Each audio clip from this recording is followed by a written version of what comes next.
Your audio equipment might be good, it might be great, it might be fantastic, but this is making you sound amateur. And who the hell am I? How do I know this? I'm Jesse Carroll. I'm a professional voice actor and coach. I've done over 2,000 voiceover commercials. I am the narrator for History Channel's Backroad Truckers, also found on Hulu, even though I think it's canceled now. And I am the founder of VoiceOver School, where we are teaching 256 killers how to book their first job, go full-time, and earn over six figures. So you got a big budget, you bought all the best equipment, whoopity-doo. Because one thing that a lot of brand new voice actors don't think about, or at least they underestimate, is how much their room plays into their final sound. If you don't set up your studio space correctly and eliminate reflections, meaning all the flat surfaces, like here, what you see, I don't record voiceover in here. I record my YouTube videos, and even still, I can hear the reflections. All these hard spaces, except for that, that's a diffuser, but all of the flat, hard walls, the roof, everything, that needs to be covered. You need to have carpet on the floor. So if you're working with a big room, what you need to do is get yourself a portable booth. You can pick one up off of Amazon, like a Snap booth. You can get one for like $300.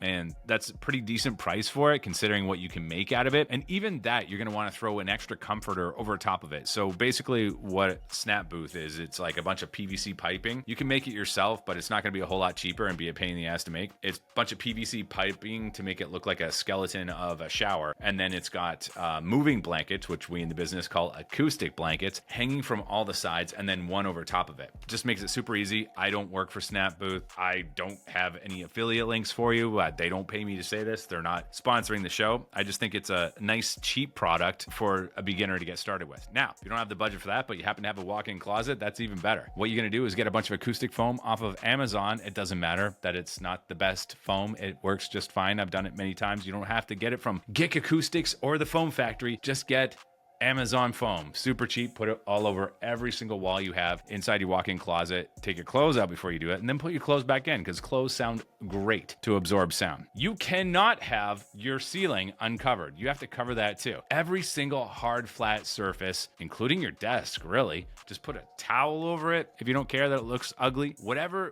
piece of wood that is hard is going to reflect sound. Wood, metal, anything. And you can hear that in your audio recordings, and it's going to make you sound just like a total amateur. So you got to get that out, and don't underestimate it. I can't tell you how many new people I work with that have a bit of a budget and they buy all the best shit, and then they send me a recording. I'm like, what is that? That's, oh my God, fix that noise. Reflections, you got to fix it. So one thing you can do is record it if you don't know what you're looking for, and send it to a friend who does this professionally so they can hear it. You can hire an audio engineer to help you out if you got a budget for, or you can join a community and you can post samples and have people give you feedback on it until your sound is just mint. So that's it. Don't just get the best gear if you got the best gear, or even good gear. If you got great gear, great. If you got okay gear, fine. Your studio is the most important. If you don't have that sorted, nothing can help you. God himself cannot help you. Probably can. I don't know. I'm not a religious guy. If you got any value out of this, hit the subscribe button, hit the like button. Stay tuned. We're not coming at you live. We're just coming at you with more daily VO tips. See you later.